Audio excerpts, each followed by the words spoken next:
ये अंतर की बात है। हमारे कर्म के अनुसार दुख आया है तो हमें यह स्वीकृति नहीं कि इस व्यक्ति ने दुख दिया है।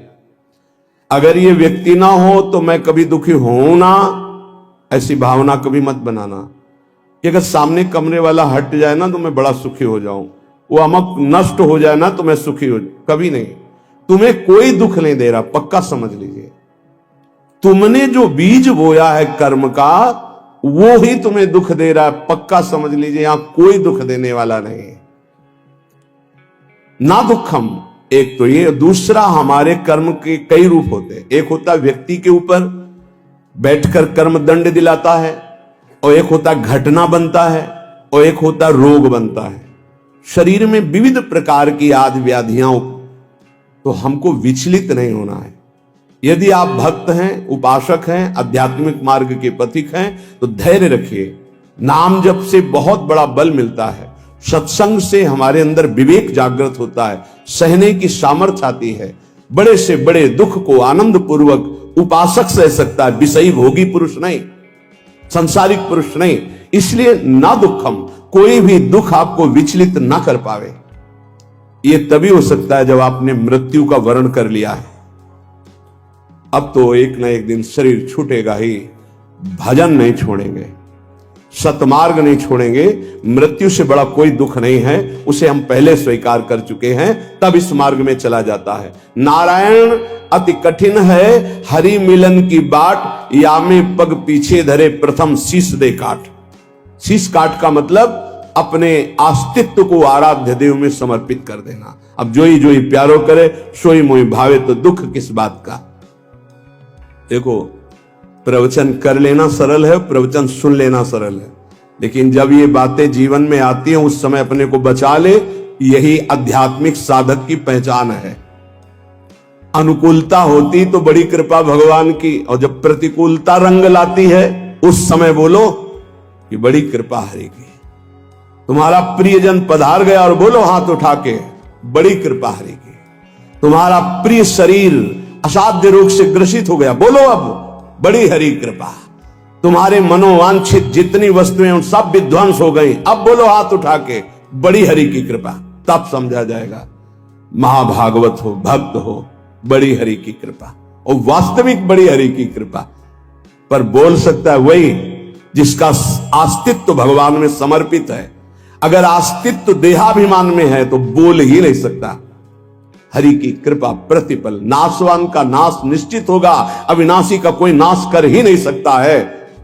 यह बिल्कुल दिमाग में बैठा लीजिए। नाशवान का नाश होगा, आज नहीं तो कल होगा।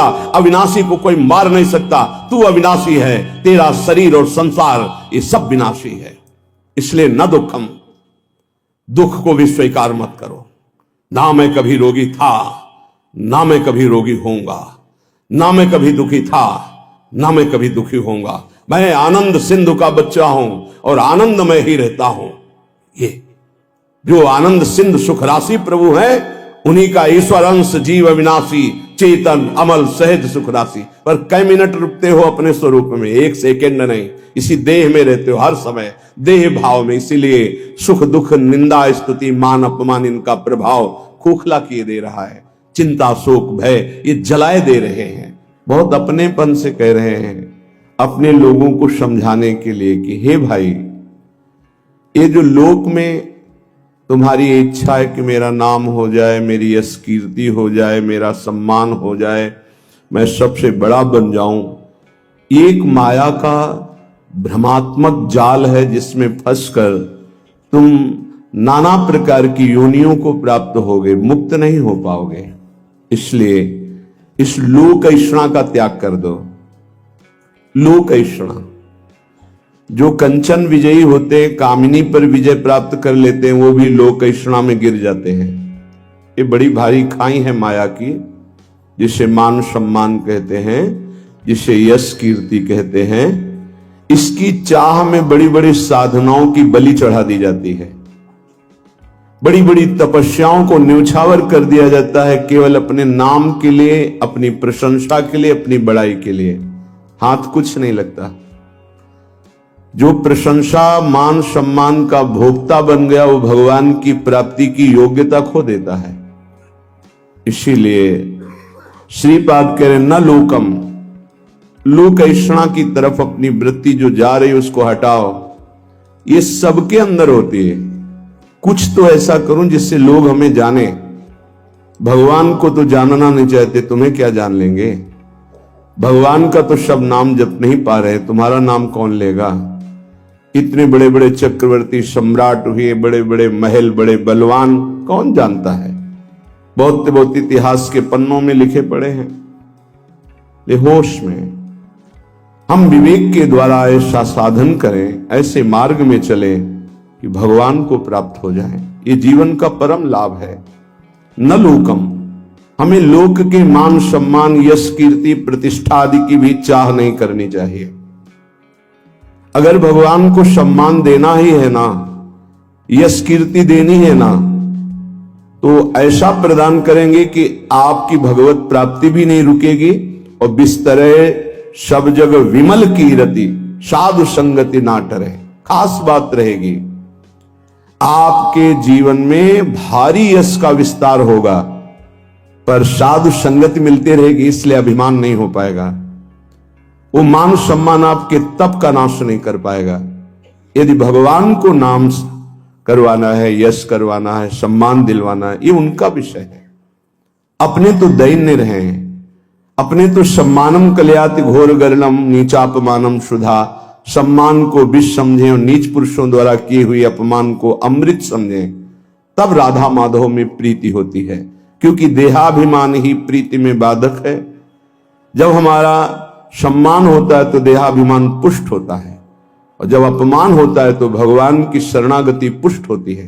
ये सिद्धांत है, ये बाहरी बहिर्मुख पुरुष नहीं समझ पाएंगे। कोई हमारा अपमान करे तो हमें लाभ मिलेगा, छाती जलती है, उसको तो दंड देना चाहिए जो अपमान करे, ये अज्ञान है। ये परमार्थ का मार्ग नहीं है। आप जहां बैठे हैं, जो सुन रहे हैं, ये शुद्ध अध्यात्म है, भगवत मार्ग है। इसलिए न लोकम, लोक की भी मान बढ़ाई, यश कीर्ति की चाह ना करे तो राधा माधव के चरणारविंद की तरफ उसकी मन और बुद्धि की गति होने लगेगी। या ऐसा समझ लीजिए कि मन और बुद्धि में राधा माधव आकर विराजमान हो जाएंगे। आप विचार कीजिए, जिन्होंने अपने एक संकल्प मात्र से अनंत ब्रह्मांडों की रचना कर दी, वो मायाधिपति ऐश्वर्य, समग्र वैभव, ज्ञान समुद्र, वैराग्य समुद्र, प्रेम समुद्र भगवान हमें मिल जाएंगे, फिर हमारे लिए दुर्लभ क्या रह गया? ये अनंत ब्रह्मांड तो उनकी एक संकल्प वृत्ति मात्र से प्रकट हो, ऐसे भगवान हमारे हो जाएंगे तो हमारे पास कमी क्या रहेगी? जाके रामधनी वाके कौन कमी? जब प्रभु हमारे हो गए तो फिर कुछ पाना बाकी नहीं रहता, सब कुछ मिल गया। अभी अल्प बुद्धि होने के कारण ऐसा लगता है हमें इस भोग की आवश्यकता है। अगर लक्ष्मीपति भगवान स्वयं मिल जाए तो आवश्यकता ही खत्म हो जाएगी। स्थिति आ जाती, सकल कामनाहीन जे राम भगति रस लीन, कोई कामना ही नहीं रह जाती। आप कामनाओं में सुख ढूंढ रहे हैं, और जबकि कामनाओं में सुख की आकांक्षा करके कर्म करते हुए दुख भोग रहे हैं, इसका मतलब सही मार्ग नहीं है। निष्कामता में जो परम सुख है वो केवल अध्यात्म मार्ग का पथिक ही समझ पाता है। संसार मार्ग का पथिक तो सकामता में ही भटकता रहता है। आगे कह रहे, न धर्मम, जो धर्म देह से संबंध रखता है, लोक से संबंध रखता है, उसका जब हम पूर्णतया पालन करते हैं तो परम धर्म की प्राप्ति होती है। परम धर्म त्यज लोक धर्मान, लोक धर्मों का त्याग करने पर परम धर्म की पूर्ति होती है।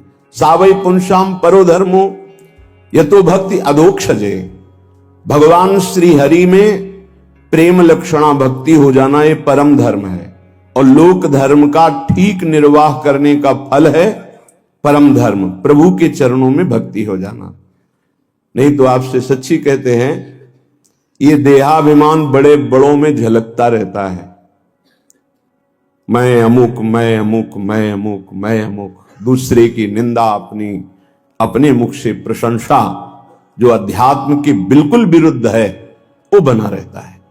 बड़ा ज्ञान है शास्त्रों का, पर जब वाणी खुलेगी तो किसी न किसी की निंदा होते पाया गया है।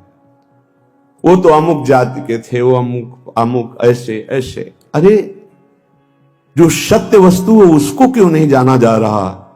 एक ही सच्चिदानंद भगवान अपने स्वरूप का विस्तार किए हुए हैं, वही है, दूसरा कोई नहीं है। मत्ता परतरम नान्यत किंचिद अस्ति धनंजय। गीता जी कह रहे हैं, भगवान श्री कृष्णचंद्र जी के वचन हैं, मेरे सिवा हे अर्जुन किंचन मात्र कोई वस्तु नहीं। फिर किसकी निंदा की जा रही है? लोक धर्म की महत्ता है परम धर्म की प्राप्ति में। यदि लोक धर्म का पालन कर रहे हैं, परम धर्म की प्राप्ति नहीं हुई, तो सो सब धर्म कर्म जरि जाऊ, जहां न राम पद पंकज भाऊ। वो सब धर्म कर्म में आग लग जाए जिससे भगवान के चरणों में प्रीति ना उत्पन्न हो पावे। क्या उस धर्म कर्म का जो प्रेम न प्रकाशित कर दिया? जिससे प्रेम प्रकाशित हो वही धर्म है।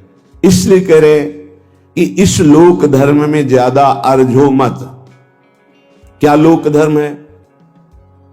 मैं अमुक जाति का हूं, मैं किसी का पति हूं, किसी का पुत्र हूं, किसी का पिता हूं, किसी का अमुक अमुक अमुक। ठीक है, इन धर्म का पालन करो भगवत भाव से और भागवत धर्म में स्थित हो जाओ, यही इसकी मानता है। अगर केवल इतना ही करते रहे, प्रभु के चरणों में प्रीति नहीं, तो विश्वास कीजिए आपके हाथ में जो सत्य वस्तु प्राप्त करने के लिए मानव देह लगी थी, कुछ नहीं लगेगा। ये बहुत बार पति पुत्र परिवार ये सब खेल लाखों करोड़ों बार हो चुके हैं। हाथ आज क्या लगा है आपके? फिर वही नई सृष्टि, नया पढ़ाई, नई नौकरी, नई बैंक बैलेंस, फिर मरो फिर नया वही। कब तक चलता रहेगा? इसलिए न धर्मम, हम ऐसे धर्म को बराबर जीवन में पालन करें जिससे परम धर्म प्रकट हो। वो धर्म किस काम का जो परम धर्म से वंचित कर दे। इसलिए पति में भगवत भावना, पत्नी में भगवत भावना, पुत्र में भगवत भावना, माता पिता में भगवत भावना, अब ये आपको भागवत धर्म में स्थित कर देगा। मोह से तो सब कोई अपने परिवार में आसक्त है, भगवत भाव से तब बात बनती है। श्रीपाद कह रहे न गे हम, घर में विशेष आसक्ति मत करो। घर में श्री ठाकुर जी विराजमान कर लो, घर को ठाकुर जी का महल समझो, आप अपने को सेवक समझो, परिवार वालों को ठाकुर जी के जन समझो। नाथ सकल संपदा तुम्हारी, मैं सेवक समेत सुत नारी। तुम्हारा घर ही तीर्थ हो गया, तुम्हारा घर ही भगवान का मंदिर बन गया। जो रसोई में बने सबसे पहले ठाकुर जी को अर्पित करो। देखो तुम्हारा जीवन कितना उन्नति में, कितना शांत, कितना सुखद जीवन हो जाएगा। पापाचरण ही अशांति दुख क्लेश देते हैं, धर्माचरण ही सुख शांति देता है। कभी कभी भ्रम हो जाता है, धर्माचरण करने वाले में बड़ी दुख विपत्ति देखी जाती है और पापाचरण करने वाले में बड़ी उन्नति देखी जाती है। तो इसका आंतरिक रहस्य है कि अभी ये धर्माचरण कर रहा है, पीछे उसने जो पापाचरण किए हैं उनका फल लागू हो चुका है उसके ऊपर, इसलिए धर्माचरण करते हुए वो दुख भोग रहा है। और जहां दुख पापाचरण द्वारा प्रदत्त खत्म हुआ और इसके धर्म का प्रभाव आएगा, ये चमक उठेगा, इसका जीवन आनंदमय हो जाएगा। और जो पापाचरण करके उन्नति को दिखाई दे रहा है उसका पुण्य फल लागू हो चुका है। जहां पुण्य नष्ट हुआ और वर्तमान का पाप और भूत का पाप दोनों जुड़ेंगे तो ये नष्ट हो जाएगा। इस रहस्य को समझें, इसको ऐसा ना माने कि पापात्माजन बड़ी उन्नति को प्राप्त होते हैं, पुण्यात्माजन दुख को भोगते हैं, ऐसा सिद्धांत नहीं है। उसके रहस्य को ना जानने के कारण अज्ञानी जन ऐसा कहते हैं। श्रीपाद कह रहे गृह में भी आसक्ति मत हो। क्यों? घर में आसक्ति अगर कर लोगे, ऐसी आसक्ति सुनी जाती, अरे हमने इतनी मेहनत करके घर बनाया, अब तो एक एक दीवार की ईंट में हमारी आसक्ति है, तो छिपकली बनकर उसी में आओगे, उसी घर में रेंगोगे। अरे भाई, जब ये घर अपना नहीं है, पांच भौतिक, ये छूट जाता है, इसको आग लगा दी जाती है, तो और कौन सा घर अपने साथ चलेगा? इसलिए जैसे हम रह रहे हैं, घर ठाकुर जी का है, सेवक हैं, अपना समय व्यतीत कर रहे हैं, भगवत प्राप्ति के लिए मानव देह मिला है तो धर्म पूर्वक आचरण करते, नाम जप करते, धर्म पूर्वक धन कमाते, परिवार रूपी भगवान की सेवा करते, घर में भगवान विराजमान, मकान भगवान का। जैसे भक्तजन अपने मकान का नाम प्रिया कुंज, श्यामा कुंज, ये प्रिया जी का कुंज है, ये श्यामा जी का है, हम तो सेवक हैं। तो घर की अहम वृत्ति, मम वृत्ति का नाश हो गया। एक एक बात को समझ जाओगे तो भगवत प्राप्ति बहुत सरल हो जाएगी। न लोकम, न धर्मम, न गेहम और न देहम। ये शरीर जिसको हम इतना प्यार करते हैं कि मैं मानते हैं, ये केवल क्लेश ही क्लेश दे रहा है। यदि भजन ना हुआ तो इसका कोई महत्व नहीं। कहां गई हमारी वो बाल्यावस्था, कहां गई हमारी यौवन अवस्था। नाना प्रकार से इसको दुलार किया, इसको प्यार किया, इसको मैं माना, और ये दुख ही दुख दे रहा है, प्रतिक्षण क्षीण हो रहा है, ये नष्ट हो जाएगा। आज दिखाई दे रहा है चलता फिरता बोलता, कल इसका अस्तित्व ही नहीं रहेगा, मिट्टी में मिल जाएगा। इसलिए इस देह का अभिमान मत करो। ये देह तुम्हारा अविनाशी नहीं है, कुछ समय का है। बहुत होश में, बहुत होश में। इससे पाप मत करो, किसी को दुख मत दो, मनमानी आचरण मत करो, शरीर पोषण के लिए अन्य जीवों की हत्या करके मांस मत खाओ, प्रमाद स्थिति पागलपन बढ़ाने के लिए शराब मत पियो। ये वो बुद्धि भ्रष्ट कर देती है जो नरक ले जाती है। पराई माता बहनों की तरफ गंदी दृष्टि, पापात्मा का भाव मत करो। ये मनुष्य देह केवल पवित्र आचरण करके, धर्माचरण करके भगवत प्राप्ति के लिए मिला है सबको। इसमें ऐसा नहीं कि अमुक प्राप्ति नहीं कर सकता, नहीं। कोई भी हो, पुरुष हो, स्त्री हो, बालक हो, बूढ़ा हो, कोई भी वर्ण का हो, कहीं का भी हो, कैसा भी हो, सबको चांस है भगवत प्राप्ति का। मानव देह मात्र को अधिकार है भगवत प्राप्ति करने का, क्योंकि अन्य योनियों में विवेक नहीं होता, इसलिए वो उपदेश धारण नहीं कर सकते, वो भजन साधन नहीं कर सकते। हां, भगवत कृपा से यदि संयोग बन जाए तो अन्य योनियों में भी कल्याण हो जाता है। जैसे कोई बहुत बड़े भागवत के घर का कुत्ता ही सही, वो दरवाजे पे बैठा, खूब नाम कीर्तन हो रहा है, ठाकुर जी का भोग लगा, आरती हुई, उसको भी प्रसाद मिल रहा है, वो नाम कीर्तन से उसका कल्याण हो जाएगा। भगत के घर के पशु पक्षियों का भी कल्याण हो जाता है। ऐसा कहीं बिरला ही संयोग बैठता है, नहीं तो मानव देह में ही भगवत प्राप्ति होती है। तो कह रहे ये देह भगवत प्राप्ति के लिए इसका अभिमान करके गलत आचरणों में समय बर्बाद मत करो।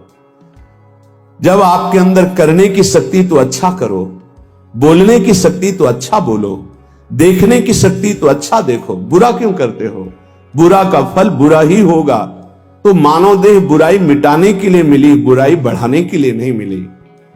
बहुत अपने लोग अपनी महिमा को नहीं समझ पा रहे हैं, दूसरों से आशीर्वाद मांगते घूमते हैं। किसी का आशीर्वाद क्या करेगा यदि हम अपने आचरणों को ना सुधारें, हम अपने को प्रभु के भजन में ना लगाएं, हम शास्त्र आज्ञा से ना चले, तो दूसरे का आशीर्वाद लागू ही नहीं होगा, लागू ही नहीं होगा। आप हमारी बात को पकड़िए। और यदि आप धर्म से चल रहे हैं, नाम जप कर रहे हैं, पवित्र जीवन है, तो किसी से आशीर्वाद मत मांगो, सबका आशीर्वाद मिल जाएगा। विश्वास कीजिए। सुर नर मुनि प्रसन्नता ऊपर, सोई विजयी विनयी गुण सागर, तासु सुजस त्रैलोक उजागर। जितने सुर नर मुनि सब उस पर कृपा करेंगे जो धर्म से चलता है, जो भगवान नाम जप करता है। अगर धर्माचरण का त्याग कर दिया जाए, अपवित्र पापाचरण किया जाए, तो कोई नहीं बचा सकता। रावण ने किसकी आराधना नहीं की? विचार करके देखिए। बड़ा विद्वान था, भगवान शंकर की खूब आराधना की, बड़े उच्च कोटि की आराधना की, लेकिन आचरण सही नहीं थे। तो क्या क्या नहीं मिला उसको भगवान शंकर की कृपा से? लेकिन सर्वस्व नाश हो गया, रहा न को कुल रोव निहारा। आचरणहीन हो गया, धर्म भ्रष्ट हो गया, मनमानी आचरण। इसीलिए श्रीपाद कह रहे कि आप अपने शरीर का अभिमान करके आचरण भ्रष्ट मत हो जाइए। आचरणों को सुधारिए। तुम्हारा शरीर अविनाशी नहीं है, एक सीमित समय के लिए आया हुआ है। ये दिमाग में बैठा लीजिए, इसको जाना है, इसको छोड़ना है, शरीर को नष्ट होना है, आज नहीं तो कल। इसलिए ऐसे आचरण कर लो कि तुम्हारी उन्नति हो जाए, तुम दुर्गति से बच जाओ, तुम्हारा पुनः जन्म अन्य योनियों में ना होकर भगवान के धाम में दिव्य रूप से निरंतर अनंत काल तक के लिए सुख भोगो। श्रीपाद कह रहे न निंदाम, किसी की निंदा मत करो, क्योंकि दूसरे की निंदा करने से उसके पाप अपने ऊपर आ जाते हैं। क्यों बेमतलब में पाप की पोटरी बांध रहे हो? पर निंदा के किए ते आवत नहीं कछु हाथ, मूर्ख पर्वत पाप को ले चल अपने साथ। दूसरे की निंदा करने से अपने को मिलता कुछ नहीं है, उसका पाप हमारे ऊपर आ जाता है। बेमतलब पाप की पोटरी दुख का कारण आप बना रहे हैं। दूसरे की निंदा करने से आप उसको नीचा दिखा पाएंगे क्या? नहीं। अगर वो नीच है तो खुद नष्ट हो जाएगा, अपना उसका कर्म ही उसको नष्ट कर देगा। किसी को कोई नष्ट नहीं कर सकता, उसका कर्म नष्ट करता है। को ना काहू के सुख दुख कर दाता, निज कृत कर्म भोग सुनु भ्राता। हे भाई, यहां कोई किसी को सुख दुख नहीं देता, अपना कर्म ही दूसरे की खोपड़ी में बैठकर जबरदस्ती हमारा अमंगल करवा देगा। हमारा कर्म, हम क्यों किसी की निंदा करके अपने पापों को बढ़ाएं? इसलिए ना निंदा, मना कर, किसी की भी निंदा मत करो। और कह रहे ना स्तुतिम, किसी की स्तुति भी मत करो, प्रशंसा। क्यों? क्योंकि किसी व्यक्ति के गुण से प्रभावित होना संसारिकता है। गुणमानी संसार, सेवकवाणी, गुणमानी संसार और सकल गुण प्रीत बिन।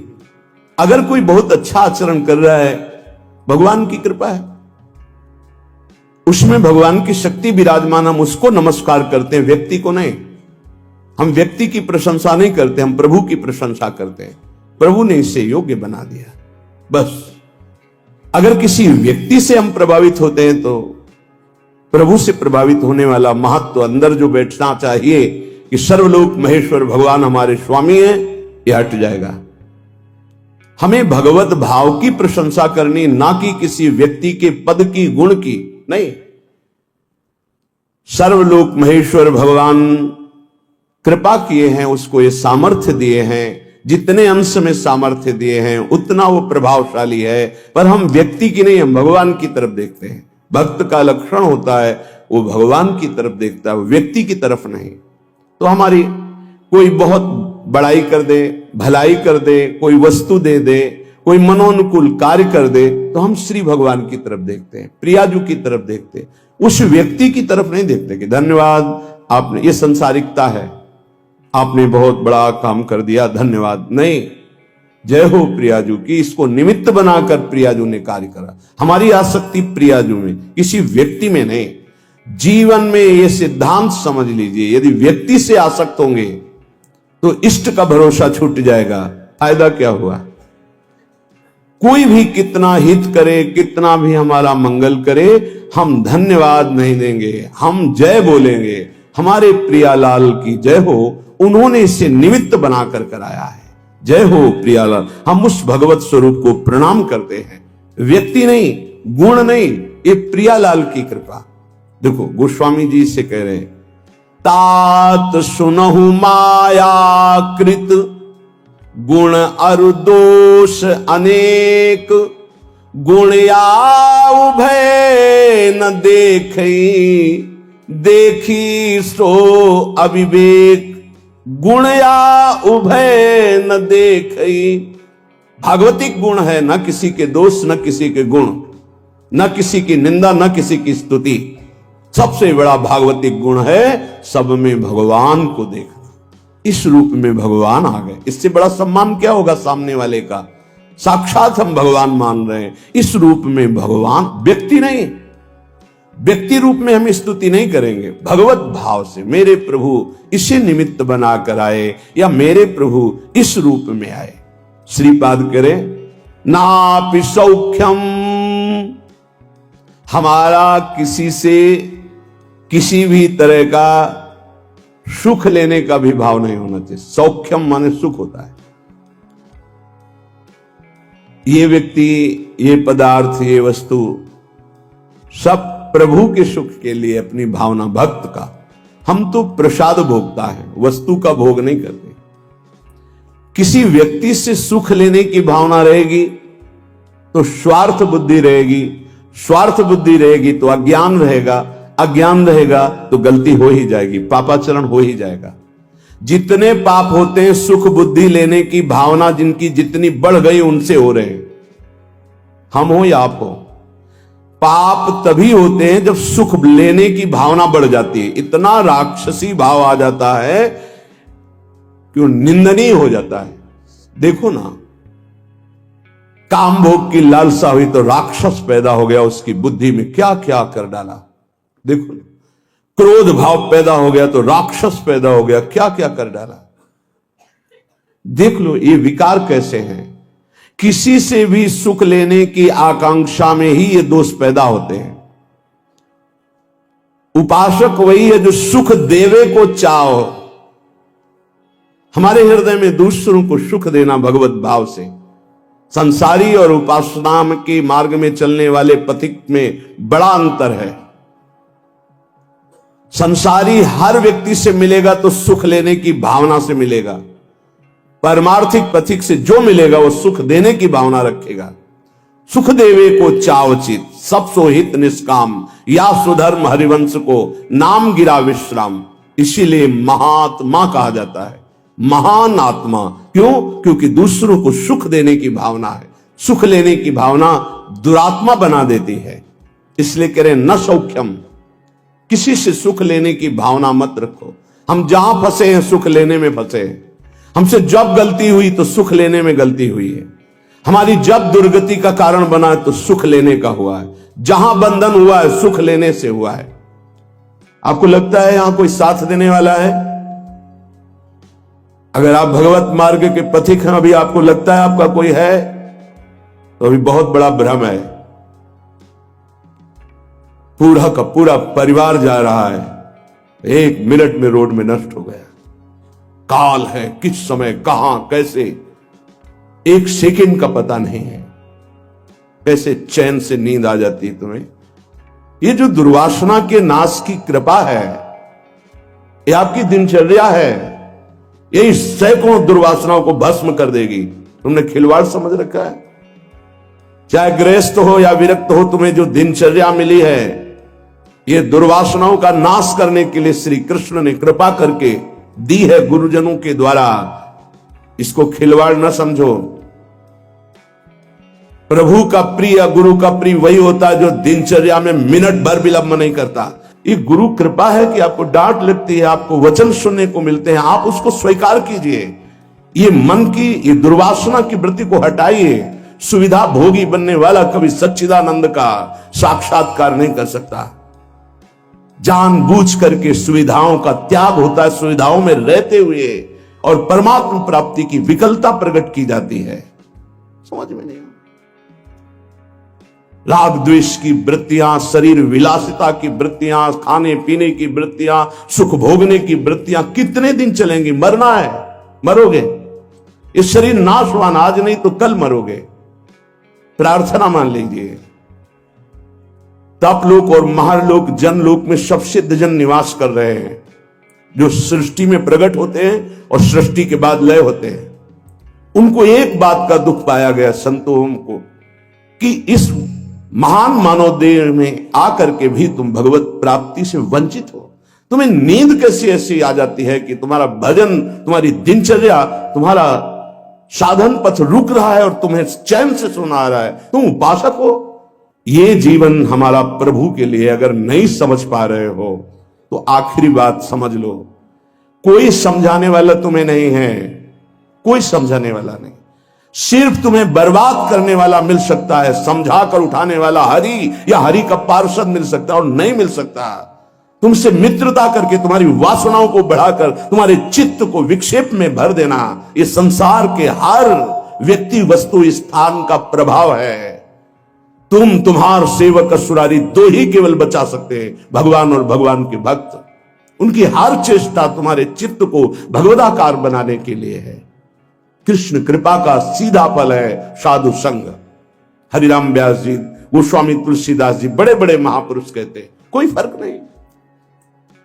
कैसे मनुष्य शरीर को तुमने प्राप्त करके नाश करने की ठान ली है कि हम जो मन आएगा सो करेंगे। यहां बैठने मात्र से भगवत प्राप्ति है। क्यों? यहां खास बात, श्रीधाम वृंदावन यमुना का पावन पुलिन, और कोई मिनट ऐसा नहीं जहां यहां भगवत चर्चा ना हो रही हो, भगवत गुणगान ना हो रहा हो, भगवत नाम कीर्तन ना हो रहा हो। नाम कीर्तन चलता है, वाणी कीर्तन चलता है, गुण कीर्तन चलता है। दूसरी बात, हमारी दृष्टि रहती है, हमारी प्रियजू की दृष्टि रहती है कि ये जन विराजमान है। एक दिनचर्या है, एक समय है। मां कृष्ण शर्वतीदम शुभलेन कृष्ण, हे कृष्ण मेरी इन दुर्वासनाओं को नष्ट कर दो। फिर प्रार्थना करता हूं सब उपासक उपासिकाओं से, गृहस्थ विरक्तों से, यदि आप हमारी श्री जी से जुड़े हैं तो आज्ञा पर ध्यान दीजिए। अगर आज्ञा पर ध्यान नहीं देते तो माया तुम पर ध्यान रख देगी, और उसके ध्यान रखने का मतलब है बैठे बैठे जलोगे, जैसे अंगार पर जला जाता है ऐसे जलोगे। दुर्वासना तुम्हें जला देगी, तुम्हें पता नहीं है। जब अपनी जीवनी शक्ति प्रभु की तरफ लगती है तो हरि गुरु को शीतलता प्राप्त होती है, वो प्रसन्न होते हैं। जब अपनापन करके तुम्हारी जीवनी शक्ति व्यर्थ नष्ट होती है तब जलन होती है उस अपनेपन के कारण कि तुम समझ नहीं पा रहे हो। ये आज का अभ्यास तुम्हारे लिए कल काल बन जाएगा, गलत अभ्यास तुम्हारे लिए कल ये प्रमाद बन जाएगा। प्रमाद ही मृत्यु है, शास्त्रों में वर्णन है। जो अप्रमादी है, प्रमाद रहित है, वही भगवत तत्व को, जो भगवत तत्व को प्राप्त कर लेता वही निर्विकार स्थिति में परमानंद में डूबता है। मानो हम लड़खड़ा रहे हैं लेकिन चल रहे हैं अपने रास्ते पे, रास्ता ही नहीं। उपासक को इस बात पर सदैव सावधान रहना पड़ेगा। अगर हम अपनी इच्छाओं का मर्दन नहीं कर सके, अपने गुरु की आज्ञा पर नहीं चल सके, अपने शास्त्र आज्ञा पर नहीं चल सके, तो मुझे लगता है कि आगे चल करके आपका जीवन बड़ा संकटपूर्ण रहेगा। संकटपूर्ण, ये विकार आपको रौंद देंगे। इसीलिए विचलित होते हैं कि आप लोग इतने बलवान बनिए कि आक्रमण कब हो जाए, कहां किस वासना का, आप उससे लड़ना जाने। आपके अंदर युक्तियां होनी चाहिए। आप हमारे भगवत पार्षद हैं, श्री जी के जन हैं, आपके अंदर युक्ति होनी चाहिए। गुरु की प्रकट उपस्थिति में युक्तियों की, कलाओं की आपके अंदर वृत्तियां जानी चाहिए कि कभी किसी विकार का आक्रमण हो तो कैसे बचा जाता है, कैसे हमारे को इस माया पर विजय प्राप्त करना है, कैसे विषम परिस्थितियों में अपने चित्त को डूबने ना पाए बचाया जाए, यह संतों से सीखा जाता है। कैसी पार्थिव दृष्टि है कि शरीर सुख के लिए सोना जागना खाना पीना बस यही हम सुख मानते हैं। नहीं भाई, ये सुख तो बहुत जन्म भोग लिए। इस जन्म में एक नियत समय रखिए, एक अल्पाहार की सीमा रखिए, एक भोजन का समय रखिए, एक अपनी दिनचर्या का समय होना चाहिए। ये नहीं आज मनाया 2 बजे पा लिया, फिर मनाया 5 बजे पा लिया, मनाया 3 बजे से 8 बजे रात्रि तक सो रहे, 8 बजे से 4 बजे तक जग रहे। ऐसी दिनचर्या नहीं होती, कभी ऐसी नहीं। दिन बाई चांस कभी कोई सेवा में समय लग गया हो, बात अलग है, ऐसी दिनचर्या नहीं होती। पक्का मानिए आपका हित इसी में है कि जो दिनचर्या दी जाए उसका पालन कीजिए। हमारा सत्संग तभी लाभ देगा आपको, हमारा एकांतिक वचन तभी लाभ देगा आपको जब हमारी आप आज्ञा पर चलेंगे। जैसी दिनचर्या बना दी है, ये दिनचर्या जानते हो, बड़े बड़े सिद्ध महापुरुष इसी से हुए, दिनचर्या से। 1 मिनट का अंतराय कभी जीवन में नहीं पड़ने दिया अपनी दिनचर्या, वही परिपक्व अवस्था। 12 वर्ष एक दिनचर्या कर लीजिए, आप देखिए आपका क्या स्वभाव बनता है। हाँ, 20-20 वर्ष 25-25 वर्ष व्यतीत हो जा रहे हैं, कोई दिव्यता नहीं आ रही। कारण क्या है? खो रहे हैं, जीवन को खो रहे हैं। बिल्कुल, कई बार हम चिल्ला चिल्ला कर कहते हैं कि आप समझिए ये जो दिनचर्या है ये भगवान का स्वरूप है। जो गुरु प्रदत्त दिनचर्या है वही तुम्हें ब्रह्मबोध कराएगी, वही भगवत प्रेम कराएगी। नहीं, ये वासना बहुत बलवान है, पता नहीं चलता कि हम निर्वासनिक हो गए कि वासना युक्त है। एक योगी जी आए थे महान, वो अभी गए हैं तप के लिए, जहां बर्फ के भगवान का स्वरूप, हाँ अमरनाथ शायद ऐसे हो गए, वो बोल रहे थे कि ये क्या है कि इतनी साधना पर भी वासना, क्या ये प्रारब्ध है? प्रारब्ध से वासना भोग उपस्थित कर सकती, क्रिया नहीं। क्रिया उपासक स्वयं छूट दे करके करता है। कोई भी भोग सामग्री प्रारब्ध से, विश्व की भोग सामग्री आ सकती है पूर्व प्रारब्ध से, लेकिन उसका संयोग आपके अविवेक और विवेक के ऊपर टिका हुआ है। अविवेकी हो तो संयोग करोगे, विवेकी हो तो बचा लो, नहीं तो प्रारब्ध भोगते भोगते पशुता आ जाएगी, दैवी संपत्ति नहीं आएगी। प्रारब्ध का आना हो सकता है, लेकिन प्रारब्ध हमको उस भोग में लिप्त कर दे, यह अज्ञान हो सकता है। ये प्रारब्ध नहीं है कि आप मनमानी आचरण करते रहे, आप मनमानी, कितना दुलार किया जाएगा, कब तक दुलार किया जाएगा? भगवान इतना दुलार करके मानव देह दिए, कहते भगवान कहां है? कैसी विचित्र भगवान की माया है। गोस्वामी श्री तुलसीदास जी महाराज कहते हैं, तू तो पछितई है मन में जी हाथ। अभी समय है, समय है। सबसे बड़ा पछतावा क्या? भगवान का साक्षात्कार नहीं हुआ और शरीर छूट रहा है। ऐसे साक्षात्कार होगा? केवल भगवदाकार वृत्ति से भगवत साक्षात्कार होता है, उसी के लिए सारा प्रयास है। सबसे बड़ा डर क्या? प्रभु का नाम न छूट जाए, सबसे बड़ा डर। जिसने इस बात को समझ लिया वो जीत गया। सबसे बड़ा पछतावा क्या? बिना प्रभु से मिले जा रहे हैं, यहां से मृत्युलेख से बिना भगवत साक्षात्कार किए जा रहे, बड़ा पछतावा। सबसे बड़ी भयंकर डरावनी बात है कि प्रभु को भूल गए। का हनुमंत विपत्ति प्रभु सोई। ये दो बातें कभी जीवन में चिंतन किया है इनका? एक सेकंड के लिए भगवत विस्मरण भी बर्दाश्त नहीं। सबसे बड़ी हानि, सबसे बड़ी विपत्ति, सबसे बड़ा भय भगवत विस्मरण हो जाना। और बड़ा पछतावा कि जा रहे हैं लेकिन प्रभु से आंख नहीं मिला पाए, जीवन व्यर्थ चला गया। सबसे बड़ा मन पछितई है अवसर बीते, दुर्लभ देह पाए हरिपद भज करम बचन अरु जीते। ए सुत बनितादि जान स्वार्थ रत ना करुणे सभी ते, अंत ही तो ही तजेंगे पामर तू न तजय बहिते। जानते भी नहीं हो कि पुत्र कौन बना है, पुत्री कौन बना है, पत्नी कौन बना है, पति कौन बना है। ये बस 40 50 60 वर्ष का संयोग, इसके बाद कितना है 40 50 60 वर्ष? ब्रह्मलोक में एक सुई लेकर कमल के दल को छेद दो, यहां 1 वर्ष हो गया। अगर 60 बार वहां से छेद दिया तो पूरा जीवन चला गया। कितना समय है? ऐसे ब्रह्मा भी जिससे भयभीत रहते हो, काल चक्र भगवान का है। ऐसे भगवान की प्राप्ति नहीं की तो भटकते रहोगे अनंत योनियों में। तो तू पछितई है मन में जी हाथ। ये प्रक्रिया होती है, पूरा जीवन व्यर्थ चला गया। भयो है सुगम तो को अमर अगम तन, समुझी धोकत खोवत अकाथ। तो तू पछितई है मन में जी हाथ, सुख साधन हरि विमुख वृथा। जैसे श्रम फल घृत हित मथे पाथ, यह विचारी तजी कुपथ कुसंगति। चलि सुपंथ मिली भले साथ, तो तू पछितई है मन में जी हाथ। ऐ मन, तू पछताएगा बाद में। हाथ मसलेगा तेरे, कुछ कब्जे में नहीं आएगा, हाथ में नहीं आएगा। तुझे देवताओं को लिए भी दुर्लभ मानव देह मिली। भयो है सुगम तो को अमर अगम तन। अमर कहते देवताओं को, देवताओं से भी श्रेष्ठ तेरे को मानव देह मिली। समुझ धोकत खोवत अकाथ।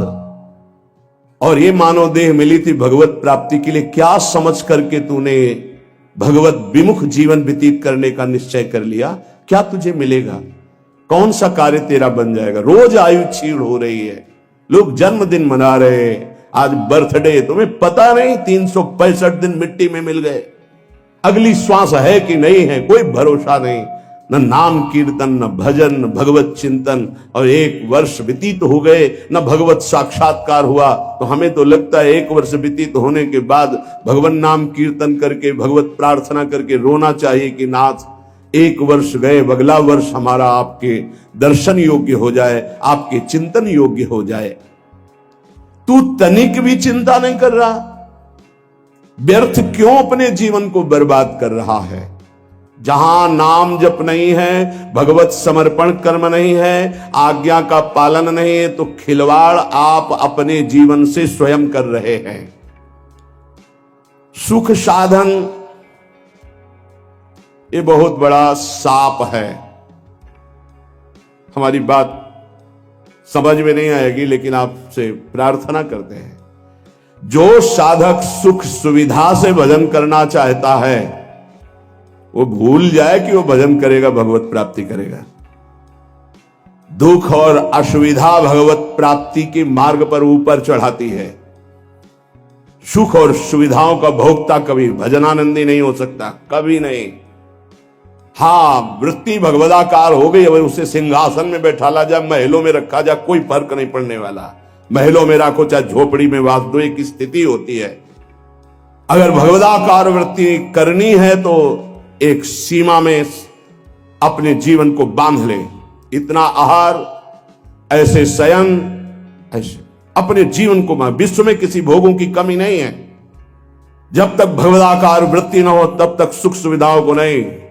घूम शयन वलकल वसन, जैसे शास्त्रों में वर्णन आता, तो चलो वलकल वसन की जगह कौपीनवंता खलु भाग्यवंता, मार्किन की कौपीन, मार्किन नीचे बस अंग ढकने के लिए, आहार के लिए अल्पाहार, रात दिन भजन, भूमि शयन, जमीन में आसन लगा, चटाई बिछी। 50 साधक ऐसे हैं, उनके कमरे में जाओ तो कुछ है ही नहीं, एक चटाई बिछी हुई बस, एक अचला लंगोटी टंगी बस, वो भी तो साधक है।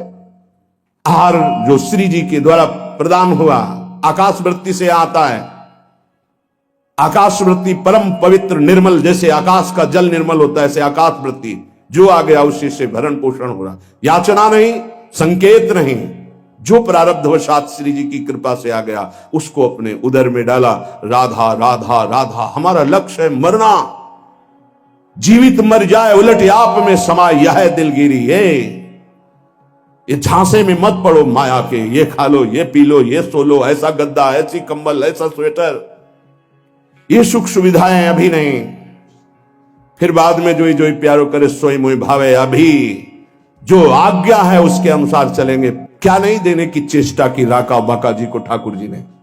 नहीं चाहिए, आपका दिया हुआ भी नहीं चाहिए, आप चाहिए, सिर्फ आप चाहिए। चलो हमारी वैसी स्थिति नहीं है, तो जितने से हमारे प्राणों का पोषण होता, शरीर निर्वाह होता, बस। कह रहे सुख साधन हरि विमुख, 2 भाव। यदि हरि से विमुख हो तो सुख साधन तुम्हें जलाएंगे, चिंता शोक भय प्रदान करेंगे। दूसरा भाव, ये सुख साधन तुम्हें हरि से विमुख कर देंगे। सुख साधन हरि विमुख, 2 भाव हैं इसके। अगर हरि विमुख हो, सुख साधन है, तो जलते रहोगे, चिंता भय शोक मृत्यु इससे बच नहीं पाओगे। और अगर सुख साधन के भोक्ता हो तो हरि विमुख हो जाओगे, भजन में रुचि नहीं रह जाएगी। ये जीवन जो मिला है सोने के लिए नहीं मिला है, प्रभु प्राप्ति के लिए मिला है। उचित निद्रा, उचित शयन, ये भेड़िए की तरह बच्चों को डराने वाले विकार होते हैं, भगवत मार्ग के पथिकों को नहीं। हाँ, हम स्वयं स्वीकार करते इसलिए घुटने टेक देते हैं। अगर स्वयं स्वीकार ना करे तो विश्व ब्रह्मांड में कोई विकार नहीं है कि तुम्हारे को गिरा सके। तुम्हारी पार्षद हो, प्रियाजू के शरणागत हो। जब तुम स्वयं ललचा कर ये खिलौना चाहिए तो मेरी प्रियाजू कृपाल खेल ले जा। जब ऊब जाना तो बताना मेरे से, नहीं भगवत पार्षद को कोई गिरा सके, सीम की चाप सके को तासु बड़ रखवार रमापति जासु। ऐसे खिलवाड़ समझते हो परमार्थ के पथिक हो करके। तुम्हें कोई गिरा सकता है, तुम गिरना चाहते हो इसलिए गिर सकते हो। अगर तुम गिरना ना चाहो तो कोई गिराने की सामर्थ्य नहीं रखता। साधन विषय सेवन जितना है, दोनों अलग अलग मार्ग है। विषय को साधन बना लो, साधन विषय ना बना लो। जीवन नष्ट हो जाएगा। नहीं समझ पा रहे, नहीं समझ पा रहे। गुरुजनों की रुचि देखी जाती है। क्या रुचि? मन मन की रुचि जाने नहीं विधि अनुसार। अनुमति तो सब ले रहे हैं, आज्ञा का पालन कौन कर रहे हैं? आज्ञा एक बार होती है, ऐसे चलो। फिर वो कृपाल होते हैं, अनुमति दे देते, चलो ऐसे चलो। क्या क्या तरीका क्या है? क्या आप अपने सुख सुविधा के द्वारा साधना के मार्ग पर चल सकते हो? खिलवाड़। आज्ञा पर जब चलना है तो परमार्थ का पथ प्रकाशित होना। इतना समझ लीजिए कि प्राण चाहे चले जाए, हम गुरु आज्ञा को उल्लंघन नहीं करेंगे। आप जीत गए। अगर आप ऐसा नहीं करेंगे तो आप परास्त हो जाएंगे। चाहे गृहस्थ मार्ग से परमार्थ में चले, चाहे विरक्त मार्ग से चले, दोनों के लिए वही भगवत प्राप्ति है, पर आज्ञा पालन। सुख साधन हरि विमुख, और हरि विमुख तो वृथा जैसे श्रम फल घृत हित मथे पाथ। पानी को चाहे जितना मथते रहो, कभी घी नहीं निकलने वाला। ऐसे ही सुख सुविधा में जो भजन करते हैं उसमें घी नहीं निकलने वाला। प्रेम रूपी पानी का मथना है। अगर सुख सुविधा से ही भगवत प्राप्ति होती तो रघुनाथ दास गोस्वामी के पिता और उनके भाई एक राजा महाराजा की तरह वैभव था। जब उनको स्कूल पढ़ने के लिए भेजा जाता था तो 4 साथ में अंग रक्षक और पालकी में बैठ के जाते थे, पूज्य श्री रघुनाथ दास गोस्वामी जी। लेकिन जब महाप्रभु चैतन्य देव के नाम कीर्तन को सुना तो हृदय व्याकुल हो गया कि जीवन का लाभ तो यही है। महाप्रभु ने अनुमति नहीं दी, नहीं तुम अभी पिता के घर में रहो। तो कहा भाग, अब भागे जगन्नाथपुरी गए। महाप्रभु के समय भूख प्यास सब सहते हुए पिता को जब पता चला कि वो नहीं आएंगे तो वैभव भेजने लगे। रसोईया सब सेवक, कोई सेवा स्वीकार नहीं की। और जगन्नाथ जी के गेट में खड़े होकर जो भिक्षुकों को मिलता वो पाता। ये हम प्रभु के लिए निकले हैं, प्रभु के लिए हम तड़पे, कभी रोए, कभी कुछ समझ में आवे कि भगवान के लिए, प्रियाजू के लिए आपके हृदय में कुछ है, तब तो। नहीं तो हृदय जलता है कि कुछ मतलब नहीं प्रियालाल से, उनकी चाह ही नहीं है तुम्हारे अंदर। तुम्हें है कि तुम भजन बढ़ जाए, प्रियाजू के लिए रोना बढ़ जाए, प्रभु के लिए प्राण समर्पित हो जाए। ए भाई, ये है जीवन का लाभ, ये है साधन सुख हरि विमुख वृथा जैसे श्रम फल घृत हित मथे पाथ। पानी मथरो, जीवन भर तो एक बूंद घी नहीं निकलेगा। ऐसे सुख सुविधा का भोगी मानता है कि मैं साधन कर रहा हूं, जीवन में कभी प्रेम घृत या ब्रह्मबोध घृ नहीं निकलने वाला।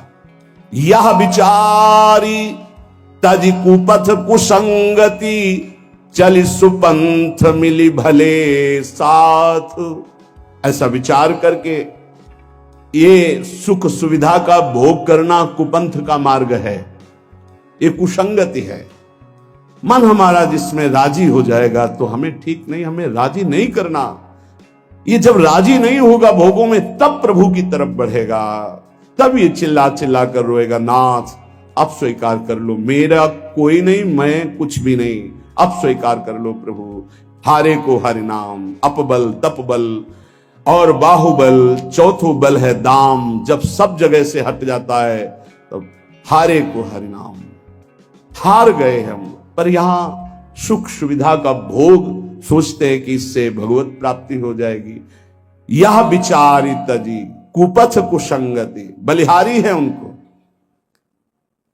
अर्थ का बल होता है बैंक बैलेंस का, भगवान का भरोसा नहीं रहता, बैंक बैलेंस का भरोसा रहता है।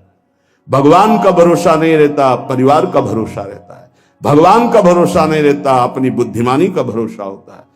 ये सब भरोसे आश्रय जब छूट जाते तब भगवान का आश्रय होता है। निराश्रित के आश्रय भगवान, अशरण के शरणागति प्रदान करने वाले भगवान। इस बात को समझो, शरणागति लाखों ले लिए, अशरण एक भी नहीं हुए तो शरणागति का रंग ही नहीं है। जो अशरण हुए वो शरणागति के रंग को प्राप्त हुए। सीधा साधा मार्ग है, सूधो चले आपने धर्म, रसकन सो प्रीतम का है, कब हूं काल व्रतानि। गृहस्थ तो क्या हुआ? क्या गृहस्थ भगवत प्राप्ति नहीं कर सकते? शिष्य के द्वारा किया हुआ पाप गुरु को भोगना पड़ता है, क्या समझते हो? यदि गुरु की आज्ञा का उल्लंघन करे तो समाज में गुरु को कह देना चाहिए मैंने तुम्हारा त्याग किया, तो बच जाएगा। अगर स्वीकार करता है तो शिष्य के द्वारा किया हुआ अपराध गुरु को भोगना पड़ता है। सो गुरु घोर नरक मा परे। इसीलिए जो सुलझे हुए महापुरुष होते हैं वो कभी शिष्य बुलाने की चेष्टा नहीं करते। कलिकाल है, उनको इससे मतलब नहीं हो जैसे और पति पत्नी भाई रिश्तेदार नातेदार ऐसे एक संबंध और मान लिया गुरु, उनको ये मतलब नहीं कि मतलब क्या है। अरे कभी विचार करते हो कि तुम जो आचरण करते हो इसका हिसाब गुरुदेव के पास जाएगा, उनको भोगना पड़ेगा। क्या अपराध किया है गुरुदेव ने जो तुम उनको दंड देने के लिए उद्यत हो चुके हो। यह विचारी तज कुपथ कुसंगति चल सुपंथ मिली भले साथ।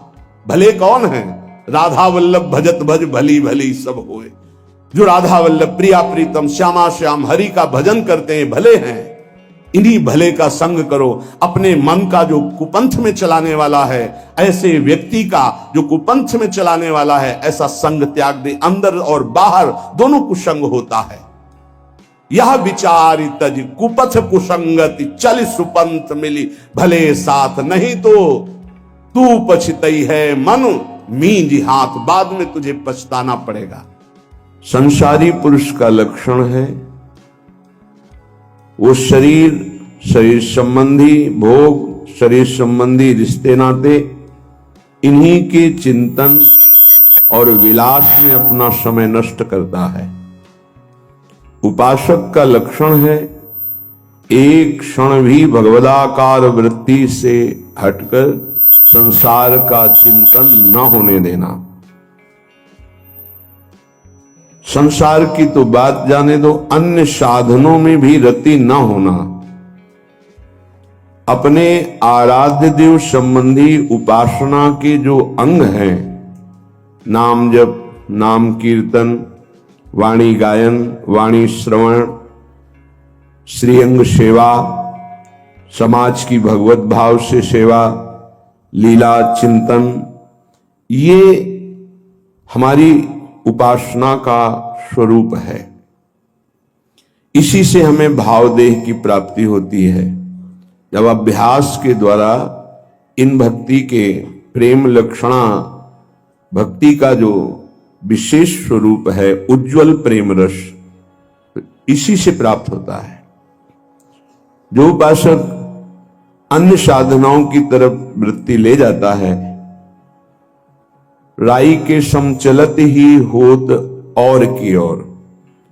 थोड़ा राई बहुत छोटा दाना होता है, अगर थोड़ा भी साधन में मिलावट हो जाए तो उपासना के उपास्य देव के रस में बाधा खड़ी हो जाएगी। ये उपासक बहुत ध्यान से समझ ले। अपनी उपासना जो गुरुदेव के द्वारा प्राप्त हुई है, राई भर भी यदि कोई मिलावट हो गई तो उपासना बाधित हो जाएगी। अब या में मिलौनी मिले न कछु जब खेलत रास सदा बन में।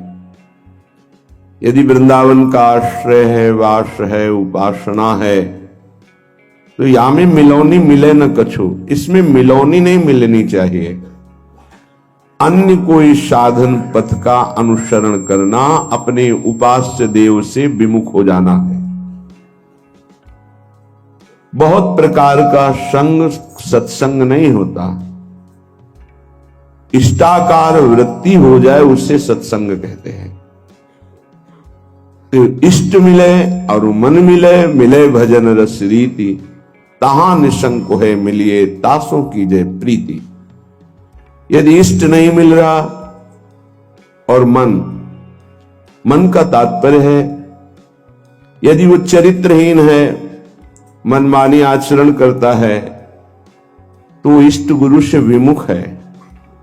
हमारा मन नहीं मिलना चाहिए, ऐसे जनों से नहीं मिलना चाहिए। यद्यपि परम स्नेही, चाहे वो कितना प्रिय संबंधी, रिश्तेदार, नातेदार, मित्र कोई भी हो, जाके प्रिय न राम वैदेही तजिए ताहि कोटि बैरिशम, लाखों बार सुना है, पर क्या आचरण में है? हमारे हृदय में ये बात बैठ जानी चाहिए कि जरा सा कुसंग हमारी उपासना के रंग में बाधा पहुंचा देगा। एक ड्रम दूध हो और एक खटाई की फांक छोड़ दो, सब फट जाएगा।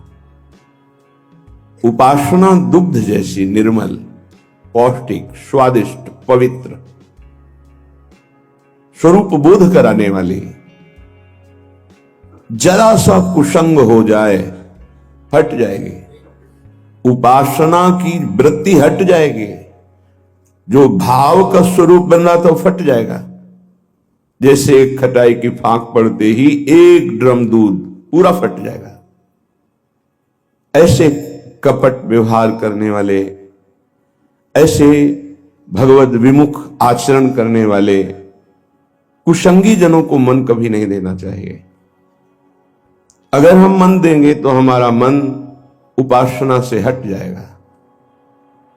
साधना की बड़ी सूक्ष्म वृत्ति होती है। कभी कभी मन प्रभु में नहीं लगता तो उपासक को उबने की जरूरत नहीं है, धैर्य की जरूरत है उस समय कि उसका मन किसी विषय में विषयाकार ना होने लगे। किसी व्यक्ति के संग की लालसा हो जाए कि अब भजन में मन नहीं लगता, चलो उसके पास बैठते हैं, तो वो गुण दोष से युक्त अंतःकरण वाला गुण दोष का वर्णन करके हमारे हृदय में राग द्वेष की वृत्ति को पुष्ट करेगा। कोई रागात्मक बात करेगा या द्वेषात्मक बात करेगा। इसलिए गाहे न दूजी चाल। अगर हमारा भजन नहीं हो रहा तो हमको शांत गंभीर रहना है।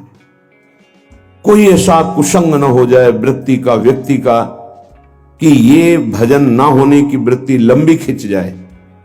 अगर आप गंभीर रहे, धैर्यवान रहे तो भजन चल पड़ेगा। कभी थोड़ा भजन होता है, कभी बहुत भजन में मन लगता है, पर धैर्य नहीं छोड़ना चाहिए। दूसरी बात स्वीकार नहीं करनी चाहिए उपासक को। कोई ऐसा नहीं है जो हमारी वृत्ति को बदल सके। यदि नाम चल रहा है, अगर नाम भी नहीं चल रहा तो हमें धैर्यपूर्वक उस समय, भले सो जाए, एकांत हो जाए, उस समय काट लेना चाहिए। उस समय वृत्ति आई है।